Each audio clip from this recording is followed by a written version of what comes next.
당신의 가슴 속에서 불길처럼 치솟는 화, 뛰는 심장, 뜨거워지는 얼굴, 멈추지 않는 억울함과 분노의 말들. 왜 자꾸 이성적으로 대처하지 못할까? 왜 또 폭발하고 후회해야 할까? 지금 이 시간 이 이야기가 당신의 마음 한가운데 작은 연못 하나를 파주기를 바랍니다. 그 연못은 부처님이 가리키신 길, 맑은 물길로 이어져 있습니다. 그 물을 떠서 마음의 불길을 잠시 식힐 수 있다면 우리는 다시 숨을 고르고 더 깊이 있는 평화로 나아갈 수 있을 것입니다. 분노, 그것은 단순한 감정이 아닙니다. 부처님은 분노를 마음을 해치는 불이라 하셨습니다. 불길은 처음엔 작고 따뜻해 보일 수 있지만 제어하지 않으면 모든 것을 태우고야 맙니다. 법구경에서는 이렇게 말씀하셨습니다. 성내지 않는 사람을 나는 강한 사람이라 한다. 화가 났을 때 성내지 않는 이가 진정한 용사다. 우리는 종종 화를 참는 걸 약하다고 착각합니다. 하지만 부처님께선 그 반대였습니다. 진짜 강한 사람은 자기 마음이 불길을 다스릴 수 있는 사람이라고 하셨습니다. 그럼 왜 우리는 화를 참지 못하고 터뜨릴까요? 그 뿌리는 아주 깊습니다. 어릴 적부터 들었던 억울한 말, 상처받고도 말하지 못했던 경험들,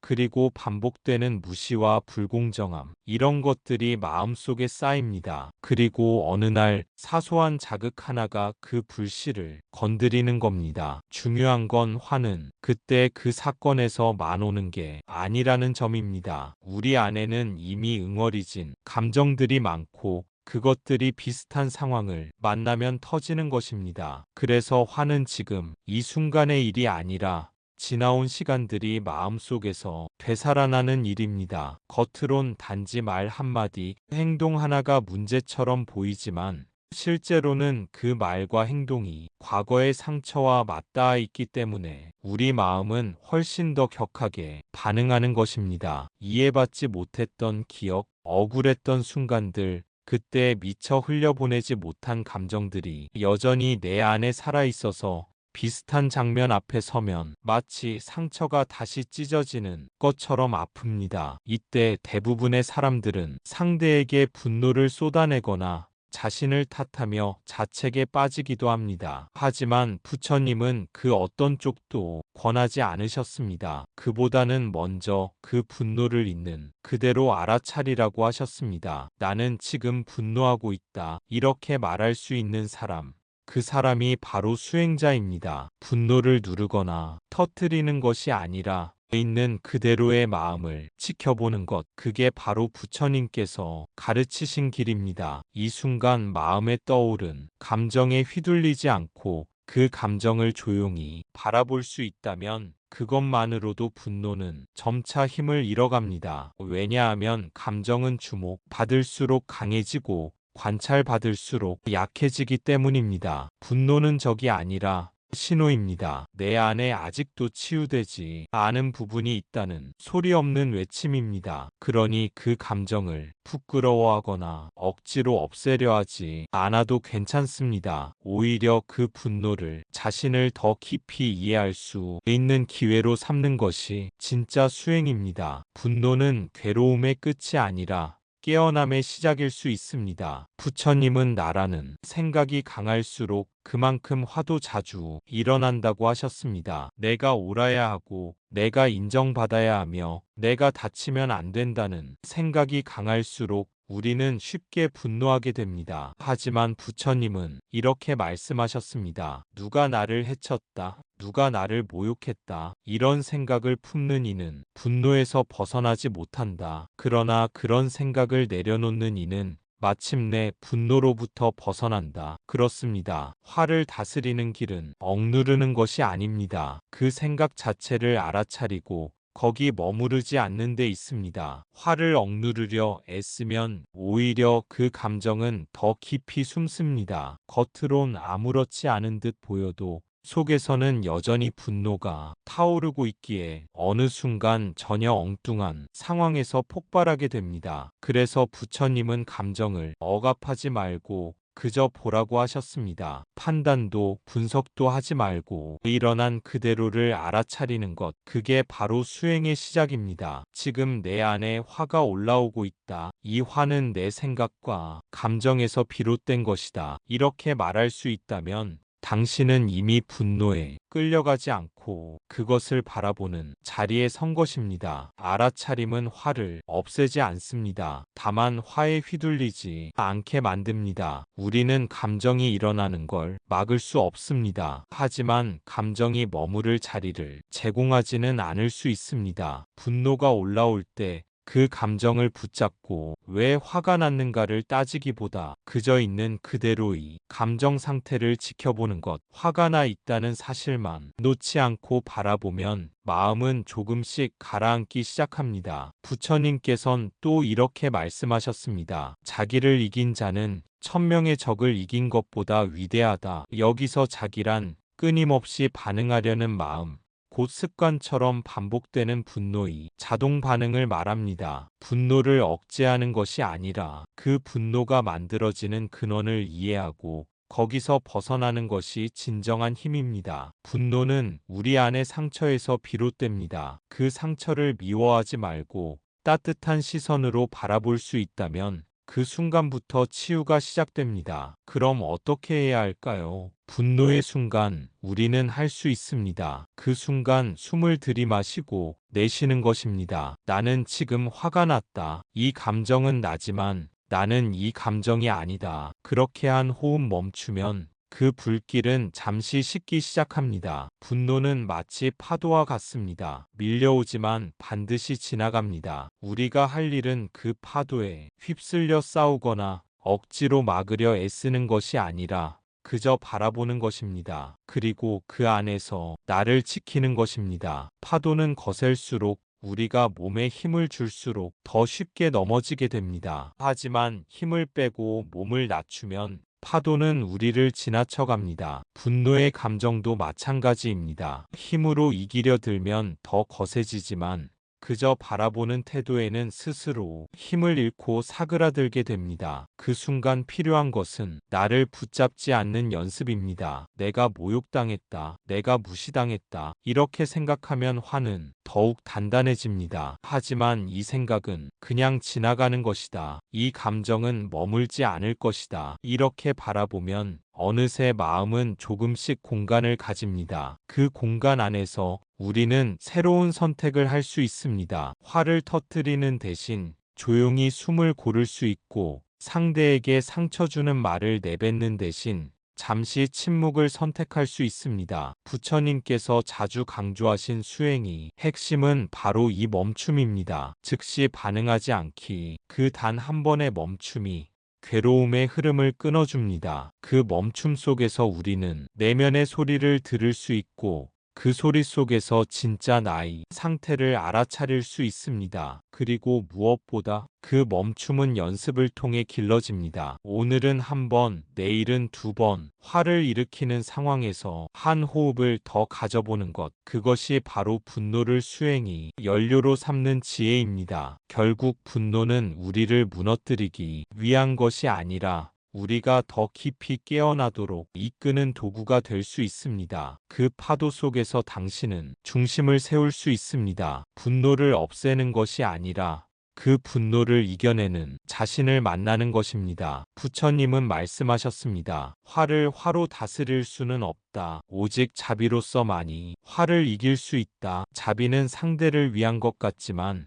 사실은 나를 위한 것입니다. 화를 품고 있는 사람은 자신 안에 불덩이를 껴안고 사는 것과 같습니다. 상대가 아니라 내가 가장 먼저 대입니다. 자비는 불쌍히 여긴다는 뜻이 아닙니다. 있는 그대로를 받아들이는 마음입니다. 나도 괴롭고 저 사람도 괴롭다는 걸 이해하는 힘입니다. 그래서 자비는 가장 큰 힘이 됩니다. 자비는 어떤 특별한 사람이 되는 게 아닙니다. 자비는 지금 이 순간 이렇게 아파하는 나를 이해하는 것에서 시작합니다. 그리고 그 이해가 조금씩 바깥으로 번져나가 타인의 고통도 있는 그대로 바라볼 수 있게 되는 것입니다. 화를 낼 수밖에 없는 나의 마음을 먼저 안아주고 왜 그런 말과 행동을 했는지 알 수 없는 타인의 마음도 어쩌면 그 사람도 지금 고통 속에 있다는 시선으로 바라보는 것. 이것이 자비의 시선입니다. 물론 쉽지 않습니다. 화를 내는 사람 앞에서 자비를 떠올리는 건 마치 불길 앞에 물 한 바가지를 드는 것처럼 느껴지기도 합니다. 하지만 그 한 바가지의 물이 우리 마음속에서 타오르는 분노를 식히는 첫걸음이 됩니다. 자비는 화를 없애는 기술이 아니라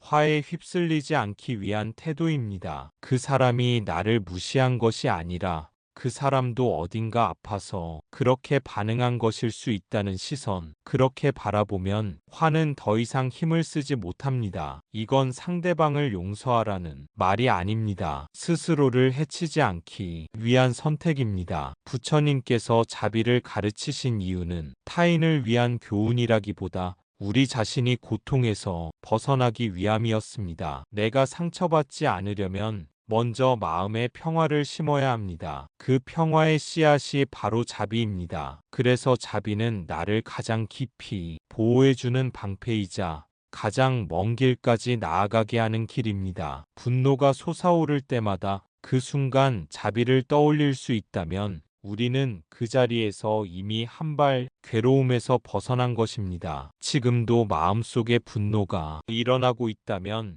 그 감정을 억누르지 마세요. 그 대신 조용히 말해보세요. 나는 지금 괴롭구나. 나는 지금 이해받고 싶구나. 그리고 깊게 숨을 쉬며 그 감정을 그냥 통과시켜 보세요. 이건 단순한 위로가 아닙니다. 수행입니다. 분노의 순간을 알아차리고 머물지 않는 훈련. 이것이 곧 부처님이 가르쳐 주신 길입니다. 물론 한두 번으로 되지 않습니다. 매일 연습해야 합니다. 그러다 보면 어느 날은 분노가 덜하고 어느 날은 금방 풀리고 어느 날은 웃을 수도 있게 됩니다. 이 과정에서 중요한 것은 조급해하지 않는 마음입니다. 분노를 다루는 일은 마치 바다에 서서 파도를 바라보는 것과 같습니다. 처음에는 파도가 거세고 무섭지만 계속 바라보고 익숙해지면 파도의 움직임을 예측할 수 있고 그 속에서 중심을 잃지 않을 수 있습니다. 수행은 결코 한순간에 완성되는 것이 아니며 하루아침에 성인이 되는 것도 아닙니다. 때로는 뒤로 가는 듯한 느낌이 들 때도 있고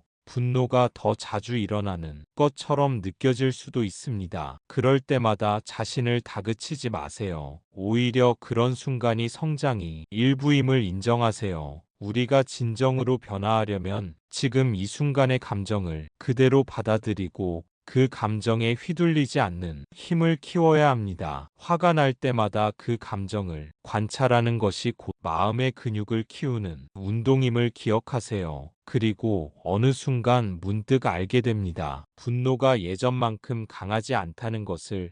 그 감정을 다루는 자신이 점점 더 단단해지고 있음을. 그때 비로소 우리는 마음이 평화를 경험합니다. 평화란 감정이 없는 상태가 아니라 모든 감정을 있는 그대로 맞이하면서도 그 안에 휘둘리지 않는 마음 상태입니다. 분노가 올라올 때마다 자신에게 이렇게 말해보세요. 나는 지금 이 감정을 느끼고 있다. 그러나 나는 이 감정이 아니다. 이 말은 마음속 깊은 자유의 시작입니다. 우리는 감정과 자신을 동일시하지 않고 감정을 바라보는 주체로 설 수 있습니다. 부처님께서는 이런 알아차림을 통해 고통에서 벗어나라고 가르치셨습니다. 분노가 찾아올 때마다 숨을 고르고 그 감정을 지켜보며 그 감정이 지나가도록 내버려 두세요. 이렇게 매일 꾸준히 연습하다 보면 분노는 더 이상 마음을 지배하지 못하고 당신은 그 자리에 서서 흔들리지 않는 중심을 가질 것입니다. 이 길이 쉽지 않다는 걸 알지만